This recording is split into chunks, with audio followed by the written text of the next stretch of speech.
Hey, good morning, good afternoon, good evening, wherever you may be. Scott Luton, Greg White with you here on Supply Chain. Now, welcome to today's live stream. Gregory, how you doing today? You know what?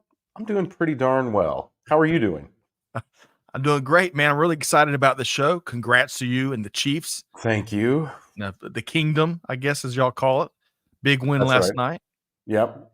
Big win. Yeah, I feel sorry for the Bills until their fans throw snowballs at my quarterback, and then I don't feel so sorry for him anymore. But yeah, that's the third I'll tell you, time out of 4 meetings that we have beat the Bills in the playoffs. Crazy. man, what a rivalry. But I guess for it to be a rivalry, I think the Chiefs are 3-0 against those It Bills, right? So, Well, it is a rivalry. They stomp our guts out during the regular season every year. So, I would say it is a very friendly rivalry. Have a lot of respect for their players and their team and their coach, and even some of their fans, mm. um, except for those snowballs. Well, whenever I think about the Bills in the playoffs, I always think about those early '90s teams: Jim Kelly and Thurman Thomas and Andre, James Lofton and Andre. What was the other possession receiver? Anyway, those that four straight, you know, Lost conference, 4 straight right? Super Bowl. Yeah, But that's a great documentary. is it Uh, I think it's the what's the name of the ESPN documentary on 30 four. for 30? Or Yeah, it's like a 30 for 30 on all 4 of those seasons. Anyway, y'all check it out. Maybe Amanda and Catherine can hook us up and drop a link. But NFL aside, Greg, we got a yeah. lot to get into here today, right? So Turns whether you're a out we've Chiefs been fan, busy in this supply chain game, haven't we? man, you ain't lying. So whether you're a Chiefs fan, a Bills fan, whether you're a football fan or not, stick with us. We got a lot to get into here today across global business. And y'all should come to expect it, right? Every Monday at 12 noon Eastern time, Greg and I, sometimes it's other folks that join us, all focused in on practitioner driven conversation analysis of a variety of news and developments across global business. And we want to hear from you, right? Yeah. So drop your take throughout the conversation in the chat, and we'll weave that in. And if you're listening to the podcast replay, which is usually dropped on Fridays, hey, come join us live. You can join us on LinkedIn, YouTube, or some other social media channel of your choosing. We'd love Even to on hear from Twitch while you. you're gaming. That's right. Come one, come all. Right. And we ask one thing of you, though.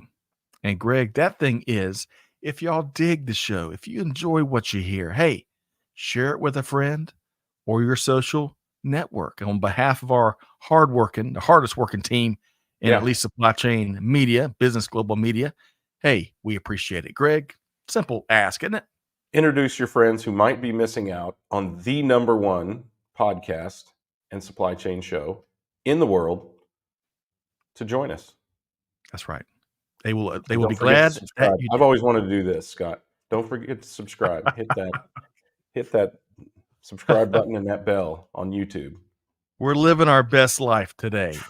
We're And by the still way, doing it. YouTubers are quitting by the droves. Have you seen this? uh, Just tons of people just tired of the grind, apparently. that's right. And So, and then of course, you sent out an article around the company about the incredible shrinking podcast industry. Who thought we'd ever be talking about that? yeah, no kidding. So Times, it's work, people. I mean, don't doubt it. This is work. So, and especially. we still here. That's right. And take that to the bank. Death, taxes, and supply chain now, baby. And not just we're here, we're thriving, folks. And that's Yep. all testament to our global audience out there Amen. that jumps into the conversation with us. Okay, one quick note. That documentary I spoke about a minute ago, that's the Four Falls of Buffalo. So y'all check that out. Great, great documentary. All right. So Greg, and we're going to try to work in. We got Andre and T Squared and Amanda, of course, Catherine, the whole gang Awesome. behind the scenes. We'll work in those comments. But for starters, Greg, let's offer up some resources for our global fam out there. And we're going to start, as always, with the With That Said newsletter that we dropped over the weekend. Now, this one was a really good one, Greg. We touched on Chinese economic updates. We talk a lot about our economy. Hmm. Y'all should check out what's going on in China. Bank of America spending billions on their digital transformation. We even included a story, Greg, about an AI chatbot that had a little issue, and they began to drop a few four-letter words as perhaps showing a little human-like frustration, all in the latest edition of With That Said. Greg, did That's you pretty check it funny. out? That's pretty funny. Yeah, I'm gonna have to check that one out. I missed that this weekend. It was a very busy weekend. Um, I get it. So check out With That Said, perspectives from across the business world, and of course, as always, some of our own recent and upcoming shows. And by the way, shout out to Bill Huber, former chief financial officer in the construction industry. He shared this gorgeous picture y'all see there of Lake Greenwood in South Carolina. I think that's sunrise. Mm. And it was cold, he said. I think it's 14 degrees or something. Greg, that's chilly. I don't care where you are, huh? Yeah, I try to never see 14 degrees. That's why I moved to the South, and you would think that it would work, That's but right. global That warming. oh man, I'm with you. All right. So we gotta T squared before we jump into the first story. T squared, great to see you. He says, bring on the nourishment as always. He wants Yep. distraction from the snow and ice, but he, as you know, Greg, is a big Ravens fan, and Yeah. the Ravens and Chiefs will square off. Should be a great game, don't you think?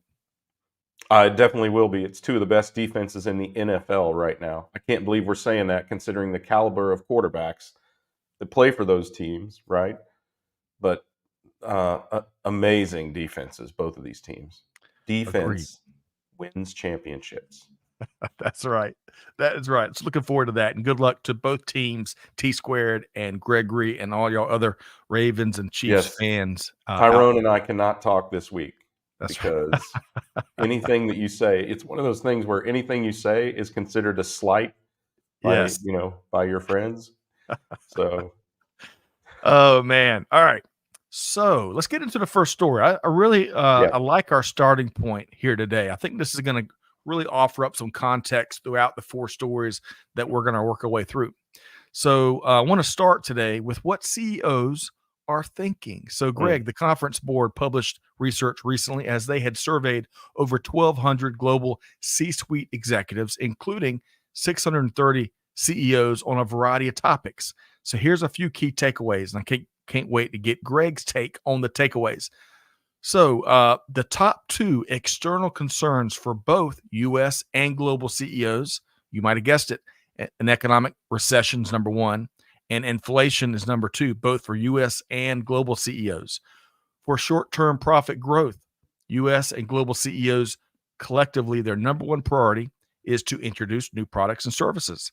Other priorities for short term growth is increasing sales via marketing, entering new markets, and, as you might expect, investing in technology.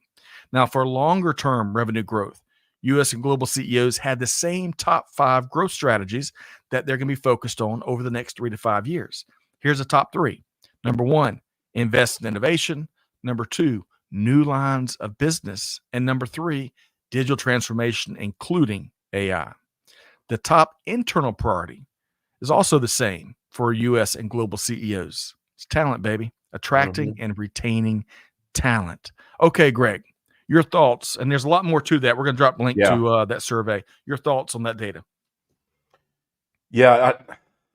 It harkens back to, I don't remember when we used this term, 80s or 90s maybe, stagflation, where the economy stagnates and yet we have inflation. And I think that's sort of what these CEOs are referring to. But to the point that they made in the article, they don't know which or if either of those things are going to happen. I mean, obviously, inflation continues. People keep saying inflation is coming down. That doesn't mean that we don't still have inflation. It means that the rate of inflation is coming closer to the desired 2% per year, but it's still a good ways away. Um, and and recession is something we've been talking about. It feels like for 3 years. But you do have to legitimately ask the question: how long can this false economy continue? an economy that was built on $3.4 trillion of injected capital. And now we're all of us, at least in America, are done spending through our fellow taxpayers' money to buy things. And you can see it. One of the leading indicators I use, not an economist, by the way, let me reiterate that, but right as often as they are, which is almost never. One of the leading indicators that I look at is luxury goods. And you're starting to see those things that during 21 and 22 were really popular. Luxury goods, fashion goods like Bayberry and brands like that. They're starting to see sales come down. We're going to talk about EVs and what's going on, but cars in general are starting to come available again. And again, I'm looking at the top of the market, looking at the Range Rovers and things like that to see what's going on. And they're starting to pile up in inventory at dealerships. So people are starting paring back. I think I saw a Business Insider article that instead of, what did they call it? Inconspicuous consumption, which is such a joke. It's impossible to be inconspicuous wearing anything Balenciaga or Balmain or Bayberry or Gucci. I mean, they're intentionally conspicuous, right? Yeah. And everywhere. But now saving is becoming really popular and prominent, and I think that is a good indicator that people are starting to come to reality. Starting to face reality when it comes to the economy, and I think it's a good thing. We've been talking about it for years. Always have a backup plan, right? Just in case recession hits, because when a recession hits, you want to have cash on hand, not just to save yourself, but also because there are so many opportunities when an economy turns down, so many opportunities to invest. So good stuff there. Yeah, and I mean, I think that what these CEOs are investing in is absolutely critical, and it's going to change the shape of that whole discussion around people, because AI will replace people. We can quit pretending that it's not going to, but I think it will most likely replace the 10,000 people who are leaving the workforce every single day, largely baby boomers. I can tell you for certain that even the oldest of Gen Xers are not old enough to retire yet. So, so they're not leaving the workforce, and they are much more adoptive of we, whatever, are much more adoptive of technology. And of course, our kids, Gen Y and Gen Z, they were brought up on technology just even more significantly than we were. So Right. we're moving into a culture where working alongside technology is not just accepted, it's expected. So all of this innovation, presumably that innovation is technology. And of course, digital transformation involves technology. And let us reiterate, Scott, that moving from paper to a spreadsheet that's not digital transformation. Moving from a spreadsheet to like a process-driven technology, that is digital transformation. So That's right.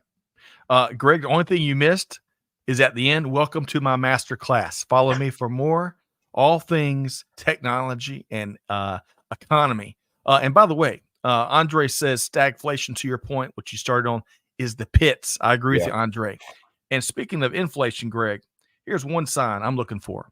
So you're on the highfalutin side, luxury goods and cars and stuff.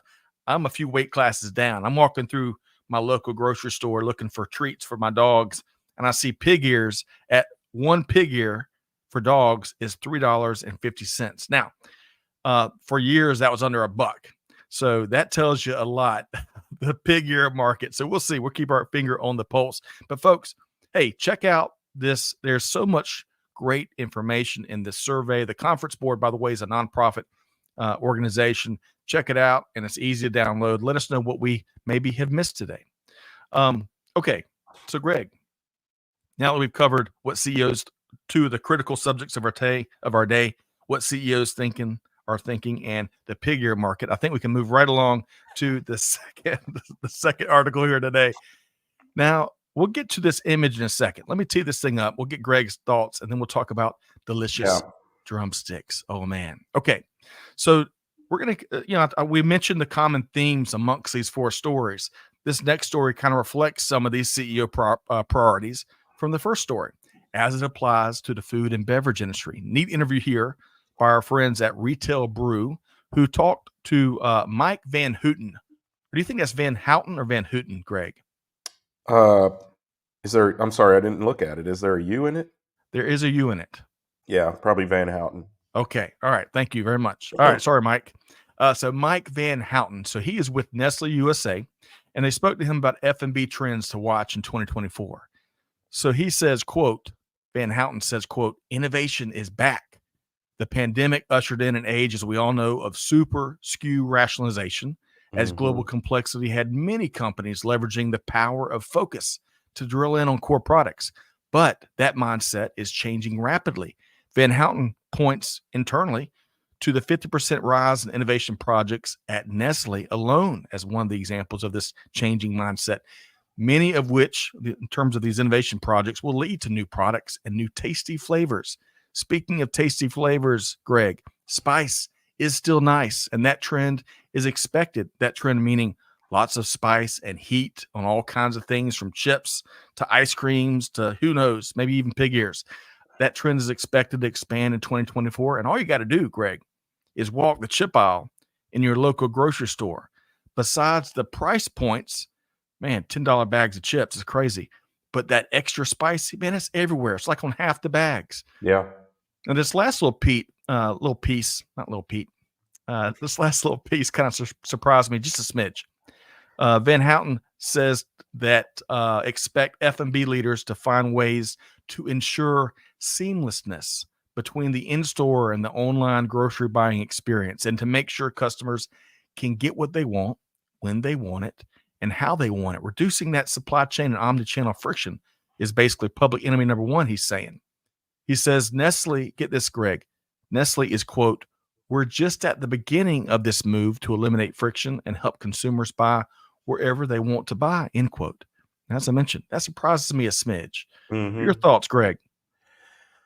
Yeah, well, considering the history, and it is a long history of e-commerce, that doesn't particularly surprise me, but it did back then when they did it. And part of the reason that you separate e-commerce and in-store was because of bonus structures and compensation structures, because they built a whole organization around it. Nobody could really contemplate that we could, as we do now, fulfill e-com from a Kroger store, let's say, right?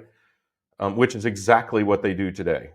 That is exactly what they do today. So if you um, there's a sort of a paradigm shift mentally now that they're like, oh wow, I wonder if anybody ever thought of just making it all sort of one experience. I got to tell you, I don't know if you've ever shopped Kroger online. It's very much like that. Walmart too is very much like that. I mean, you can get same day, 2-hour deliveries from I think both of them.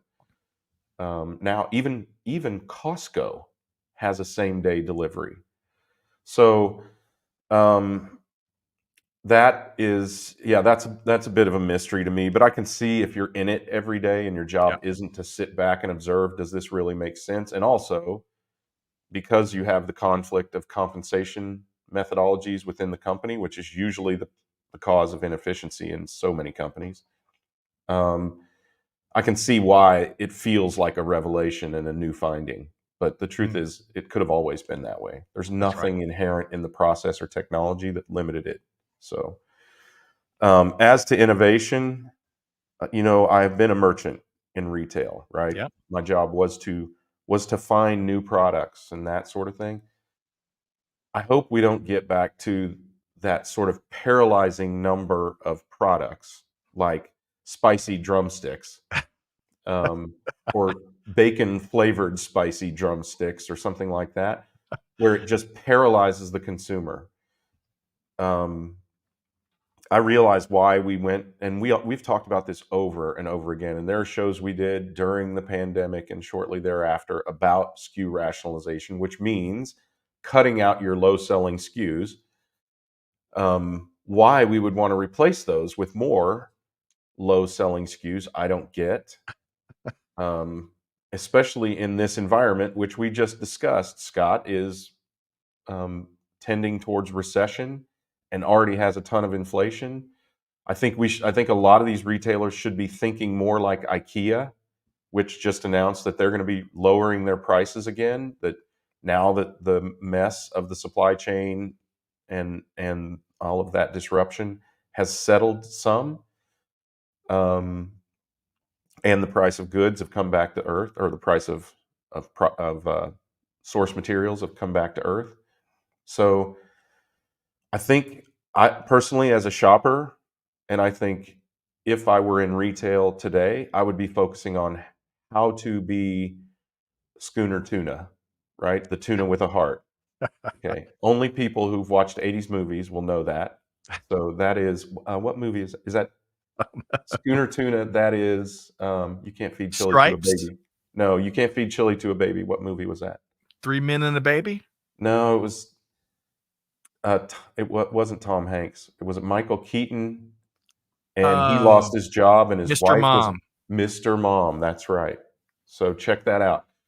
Honestly, the Schooner Tuna campaign is the most appropriate thing, which is during this time of crisis, we're going to lower our prices. After the crisis has passed, we'll raise. Thank you, T squared, right there. We need to have him on the show. I've been thinking about that a lot, Scott. We need to have him on the show. We need to know if you would come on camera, That's Tyrone. right. He's our Um, Baltimore correspondent, perhaps. yeah, he's also a Gen X expert, so I'm imagining he's about our age, um, and a pretty witty dude. So anyway, I think they're missing the boat, which is not unusual for a lot of retailers. And IKEA, when we talk about innovation, IKEA has the most practical innovation on the planet. And I think more retailers ought to be following that model. Scott, you talk about lowbrow things. These are my sort of lowbrow indicators. McDonald's hamburgers, which cost $2.39 now and are now less than 1/10 of a pound, which is what they Right. were before. They're smaller. Zaxby's, the big Zax snack, during the kind of 2009 financial crisis, that was $2.99, and now it's $8. Wow. So I know, inflation accumulates, of course, but that's excessive for, three chicken tenders and fries. Yes, I do eat like a 12-year-old people. Speaking of So which, I'm sorry, go I ahead. think that what they're looking at is important. I just think that what they land on probably needs to be thought through more. And you know how it's going to work. It's going to be FOMO. If these guys are doing it, everybody's going to do it. I mean, Nestle is a big influencer in the industry. So if they say this is the way to go, I think a lot of companies will follow them.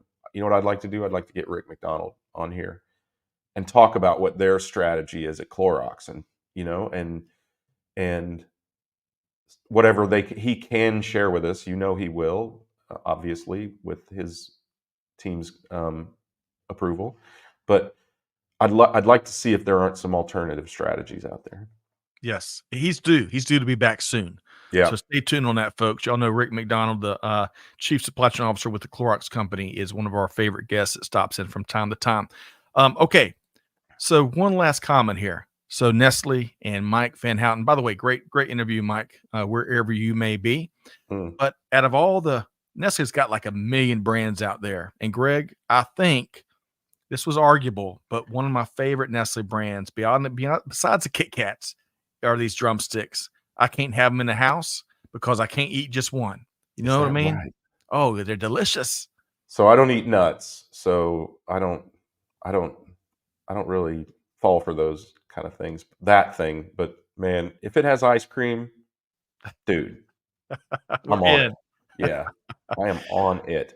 I have Oh, been denying myself ice cream for about 3 months now, okay. Nice. and single hand. I feel like Mike Ditka. Wow. just from that one thing, lost weight. Wow. Okay. That's how much ice cream I ate. We're gonna have to dive into that diet and get some more tips there. Let's see here. Andre says Dollar. He thinks Dollar General is the firm to watch if inflation rises. They're really good. There's been a lot of studies Yeah. on Dollar General supply chain. Dollar Tree also, where stuff is actually still a dollar, not That dollar is and a right. quarter general. Folks, also, we're dropping the link to each of these stories there in the chat. Y'all one click away Yeah. from checking it out and let us know what you think. Moving right along, Greg. Yep. This was a site that we haven't seen. These images were front page and on the news everywhere. It seemed like every hour back in the day. We're going to be talking about what pesky shortages might continue or might pop up in 2024. Mhm. So this is all based on a great read from our friends at Supply Chain Dive. Now, some of the shortages they see in this article continuing throughout the new year: pharmaceuticals and medical supplies, food. Are in fact our friends over at Everstream. Big shout out to Julie Gerdeman and Koze, the whole gang. Well, they say, quote, agricultural commodity shortages are Hmm. one of the top supply chain risks in 2024. Battery minerals. Stop me if you've heard this 1,000 times. Did you know, though, between 2017 and 2022, global demand for lithium tripled. Cobalt demand rose a whopping 70%. The story also cites climate change and geopolitical driven shortages as big risks in 2024. Here's one thing they missed, though, Greg. One thing they missed: electrical power grid components, such as transformers. In some Huh. cases, certain construction projects have had a choice over the last couple of years: wait for months to get the transformers or other products, or redesign the building. Lead times, due to trade tariffs, the pandemic, domestic production challenges, of course, a lot higher costs. It used to be a builder could get a transformer in 3 to 4 weeks. Now it's 18 to 24 months. Goodness gracious. Greg, your thoughts here around shortages and the like. Yeah, well, a lot of this is, as it's kind of back to where we were before. I mean, we do have periodic shortages on certain commodities due to weather or transportation issues, Right. or right, or pest infestations, things like that.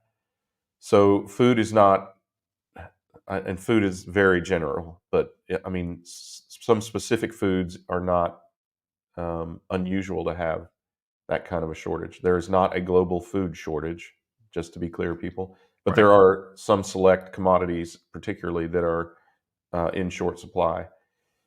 And of course, I um, I am in the middle of kind of a family situation where pharmaceuticals and medical supplies are a big issue. Mm, Um, so I've experienced that, trying to get things for my father and that sort of thing. So it's I don't know what it is. I don't know sort of what causes it, or has caused it in this case, but um, it's a shortage. It's not kind of like the transformer thing where right. they're behind on production, or like we had with cars where they fell behind on conduct or on production. But interestingly, well, we're going to talk about EV sales. I'm trying not to spoil that story, but it kind of all comes back around to that, doesn't it? But I have a feeling, let's put it this way, that lithium and cobalt demand will be going down from where it is, at least fairly Mm, shortly. So, um, there are always corrective or substitutional solutions to these kind of things. As Mike Van Houten was talking about, you reformulate certain recipes to use an alternative product rather than whatever is in shortage or too expensive, or whatever. And the world keeps turning. mm. So while it's a concern, um, I think these feel, Scott, more like the kind of typical shortages that we see, and kind of the typical scale of shortages, where not everything is short, but at least there's sort of targeted items and issues um, that we have shortages for. Yeah, I wouldn't disagree with that. I think going back to the the pharmaceutical and the medical equipment. I think one thing that might be lost in the shuffle for some, and Greg, I know that you mentioned the kind of the personal side. I counted, I think, 7 or 8 medical devices or equipment on the FDA site today Mm. that is in short supply, and the impact there for many. If you're fortunate not to be in hospitals in the last couple of years, then you may not be experiencing this. But a lot of procedures, surgeries, and other medical, what's the word I'm looking for? Medical operations, well, they're being delayed and rescheduled and delayed and rescheduled. So we're going to keep our finger on the pulse of that. And Greg, as you know, best wishes and prayers to your family, and hopefully Thank we you. get some good news there soon. So, one of the things that we've experienced on that, thank you, first of all, Scott. Thank you. One of the things we've experienced on that is there is one of the biggest shortages in the healthcare industry is skilled professionals, because so many of these doctors have retired, or um, doctors, nurses, whatever, have retired over the last couple of 3 years. It's an incredible shortage, and a very significant shortage of the most experienced and skilled healthcare professionals, and that leads to a lot of what you're talking about. Because strangely, the nurses, as if they don't have enough to do, they have to watch things like inventory, Right. right? And um, if they don't have the experience of how that works or what causes demand there, it can be a real challenge for them. That's So right. there are a lot of shortages. I would argue that many of the shortages we're experiencing are probably due to things like labor, because I hear this all the time. I can't say that I necessarily agree with it, but so many people say it that it must be in some measure true. It's that it's said, and we know this isn't true, nobody wants to work anymore, Right. right? And it's not nobody, but there are a lot of people who don't want to do the work that gets plants pulled out of the ground, or that gets inventory ordered and positioned and that sort of thing. And Yep. we've experienced it in this industry since long before the pandemic, right? The dark, dirty, dull, and dangerous jobs. No, people don't want to do them. That's right. And that's why at the top of the show we said there's really no reason to apologize for AI and the jobs that it's going to take, because largely those are jobs that no one wants anyway. That's right. So I think we really have to figure that out, and that will solve a lot of the sourcing and product shortages that we have. That's right. And to build on that last point about AI and jobs, I think just last week, Kevin and I were talking about, while AI undoubtedly is going to eliminate certain jobs, still the net, according to different numbers out there, different research firms, is this going to create a lot more jobs than it's going to take away. And that's pretty exciting, right? Well, So, let's look at it in basic terms. Technology has eliminated jobs like that humans used to do, like ditch digging, and right. like driving spikes on the railroad, and things like that were only done by humans because the technology to do it didn't exist. And it's just about the worst use of human skills to do some of these things. So I think if we focus on those things that people don't want to do, physically shouldn't do, are dangerous for human beings, right? Or even so can be um, better conducted, even if once trained by a human, better conducted by technology, go for it. And I That's right. think we're reaching a state of um, of society where that's more than just acceptable. Like I said, it's an expectation. So Yep. Well, hey, we're reaching a point where chatbots are figuring out how to creatively use the F word like Joe Pesci. I think, I right, think it's going to be an exciting time. We'll see. Okay, a lot of good stuff there. I'm going to give a couple shout outs here. Hey, Karak Jose, we just were talking about you, and you bet. Thanks for the mention. Appreciate the work you, Julie, the yeah, whole team good at to have you with Everstream us. are doing. Ashley's talking about, hey, we could solve a lot by bringing manufacturing back to the US or Canada or Mexico. Of course, that's big trends there. However, Greg, as we've talked about, especially if it comes back to the States. Be prepared to pay. Be prepared to pay, right? Be Uh, prepared to pay or be prepared for it to be robotics anyway. I that's mean, right. these are precisely the jobs manufacturing, unfortunately, Ashley, are precisely the jobs we're talking about that people don't wanna do. People have been staying away in droves from manufacturing jobs. Just a year ago, we were talking about how hard it is for manufacturing to get labor to do the jobs that exist in manufacturing today in America. Well said. That's right. Hey, Muhammad, appreciate your feedback there. Great conversation. He says, join in. Let us know your take here. And that brings me to Ashley's other comment, which is a great segue into the Ford story we're talking here today. So Ashley says that Ford had to retool their entire new manufacturing plant here in Tennessee, where I guess she lives, for hybrid.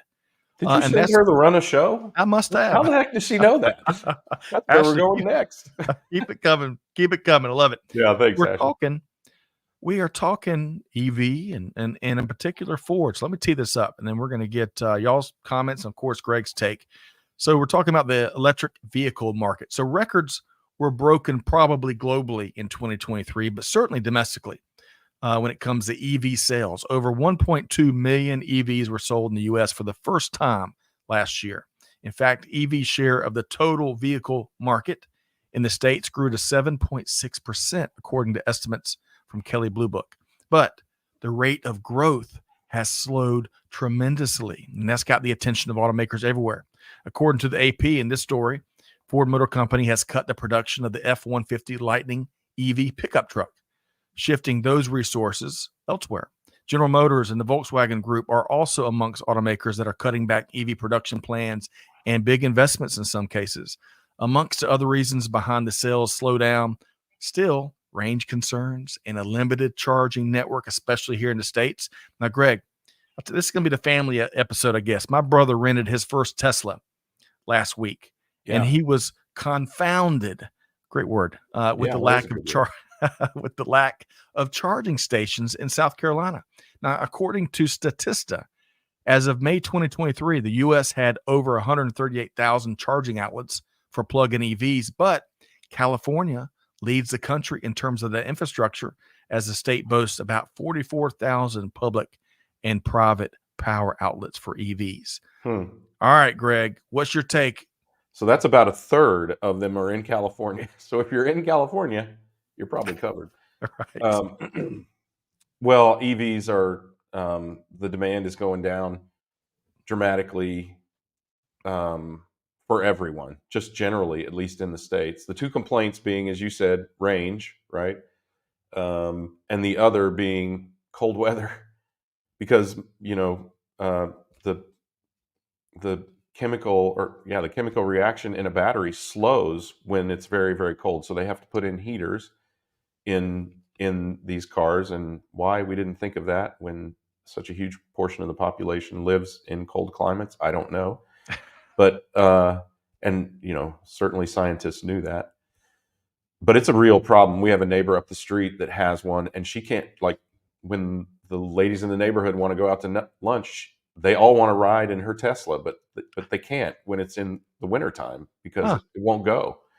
So it's a very, very real problem. Range is incredible. I think I was looking at the range of the F-150 Lightning, which is supposed to be 300 miles, but I saw a guy try to pull a trailer with it because it's a pickup truck, and he got 24 miles of range Ooh. because of the extra weight, right, and the extra strain on the motors.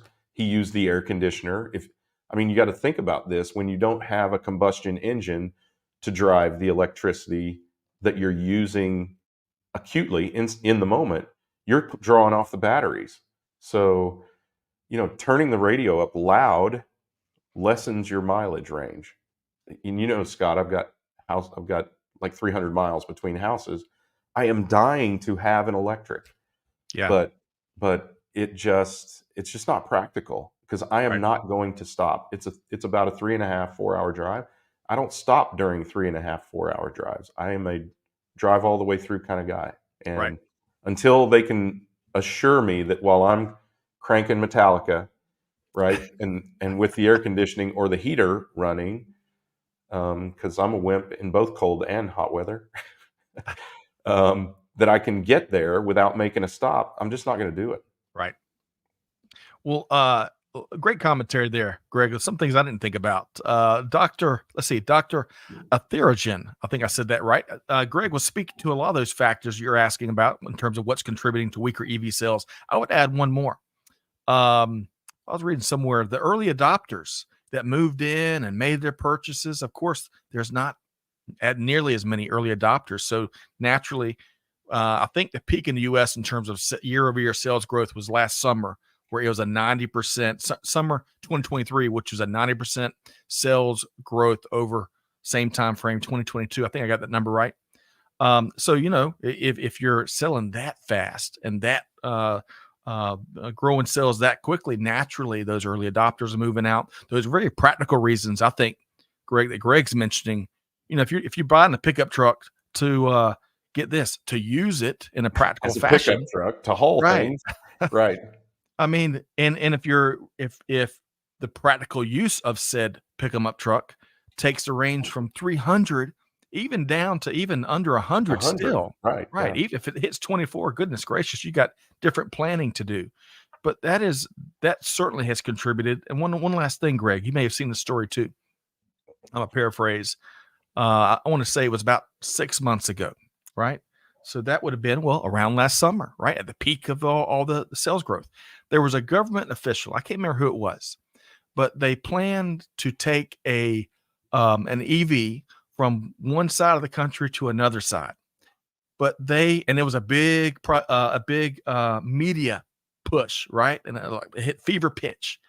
But as they personally and painfully encountered the infrastructure, really, I mean, it was supposed to be like a 7-day trip, ended up being like, I don't know, a 30-day trip because they didn't hit enough. There wasn't yeah. enough infrastructure out there. So we're not exactly where we all thought we'd be perhaps yet, but we'll see what's around the corner, Greg. What you think? Yeah, it's inevitable now. I love the fact that we're taking all of the pollutants out of the air. I mean, whatever you feel about global warming or whatever, all of those pollutants, I mean, they do make for great sunsets. I've lived in LA and Phoenix where smog gets trapped, Right? and it does make for beautiful objects for the sun to refract off of and create glorious sunsets, but it is hard to breathe, Yes. honestly. And whether, whatever the effect is, who wants that effect, right? Yes. I don't think there's ever anything wrong with not polluting. The concern, one of the other major concerns, and it's a legitimate concern no matter what side you take on this, and I don't honestly know why people take sides, but is that some huge percentage, used to be 100%, now it's probably, let's say it's at least over 90% of all EVs will never offset the emissions created by building the vehicle, Wow. by sourcing, constructing, and building and delivering the vehicle in their lifetime, because their lifetime isn't long enough. And frankly, I don't see at least Americans driving their cars, even if they would last that long, which many do not, more than 10 years, Yeah. right? So we have to fix that as well. And I think I've expressed on many of our shows my concern about our shift of destroying the atmosphere to destroying the actual planet with Right. the mining, the incredibly invasive and destructive mining of all of these uh, um, rare earth minerals. We need and must find synthetics, and I know that that's being worked on, but we have to be able to scale that and find synthetics, or else we're just going to destroy the face of our planet. Yep. Today we Robin don't Peter. care because it's happening in third world holes like my family's country, Argentina, Mm. which nobody cares about, and um, except for their new president. Everybody loves that cat, apparently. Um, but at some, this is coming soon to you in your neighborhood where they have to scrape the face of the earth off to get these rare earth minerals. So That's right. Robin it's a Peter very St. real Paul. problem, and I'm very much for solving it, not shifting it, Yeah. right? Not shifting from carbon to destroying the actual physical planet. Yep. Well said there. And of course, ethical sourcing, as Andre's kind of alluding to, that's a big Yes. challenge we got to do more about. And Karas says an interesting thing. EVs have a loyalty issue, Karas says. Half of EV owners switch back to internal combustion engines if you exclude Tesla. Hmm. Speaks for the innovation gap, Karas says, of mainstream brands, which looks like comes from an S&P Global analysis. Karas, great to have you here. Yeah, that's really interesting. I can see that. I think I've actually heard that. Mm-hmm. All right, folks. Y'all tell us, make sure you check out this read that kind of focuses more on Ford, but also gives some overall EV industry numbers and developments. Check it out. Let us know what you think. Okay, Greg, as we clean up here before we leave, Andre Reed with the Buffalo That's Bills who it was the wide was. receiver I was trying to I knew think it of. started with an R, and I kept going to Rison, Andre Rison, but that That was is right. And about. one other thing that I thought I got wrong when I shared, but I double checked when we are talking about the transformer lead times. Yeah. That was indeed 3 to 4 weeks to now 18 to 24 months. That's unbelievable. So that Um, is not just labor-based, obviously. I right. know what I said about labor being at the root of this, but that's obviously not just labor-based. There is something in shortage there, something significant, I imagine, probably magnetics that are causing that delay. Yeah, Good no Lord, doubt, that is a huge jump. I man. actually heard someone who claims to be a supply chain expert say lead time doesn't matter. It does when it goes from 3 weeks to 2 years. It definitely Oh, matters. well, It also matters when you want it now. right. I can tell you from my days in manufacturing, if you throw out lead time and don't give a blank about it, you will have Mhm. Honda white coats in your office overlooking your shoulder as you get stuff done. So we'll save that for another conversation, though, Yeah. Greg. That is But a whole conversation, really. I mean, maybe we should have like a "Why does lead time matter?" show. yes, I like it. Yeah. All right. Well, that, Greg, brings this edition of The Buzz to a close. Folks, thanks for all the great comments and questions. Yes. I know we couldn't hit all of them here today, but what a lively crowd here this first day of the week of January 22nd, 2024. Unbelievable. The big game. I don't think we can use the word. We The cannot big use those game. words. Okay. The NFL's big game is just a Yes. couple weeks away. It's hard to believe.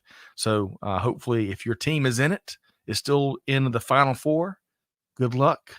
Greg, thanks for being here as always. Enjoyed your Yeah. commentary. It's my pleasure. I'm glad we're doing this. I love this show, man. I do too. Big thanks, of course, folks behind the scenes help make production happen. Catherine and Amanda, the whole gang. Big thanks to all y'all that showed up from around the world. Yes. Appreciate your Imparting us commentary. with your knowledge, right? I mean, I like that this is a back and forth, Scott, you know? It just illustrates and confirms in my mind for about the millionth time, we have the smartest audience in all of digital media right I here agree. at Supply Chain Now. I agree 100%. All right, folks, that does it for Greg and I. Best wishes. Have a wonderful week. Most importantly, though, take one thing that we dropped here today, or any of y'all dropped today, put it into action. Do something with it. Deeds, not words. And with that said, on behalf of our entire team here, Scott Luton challenging you to do good, to give forward, and to be the change. We'll see you next time right back here. Supply Chain Now. Thanks, everybody.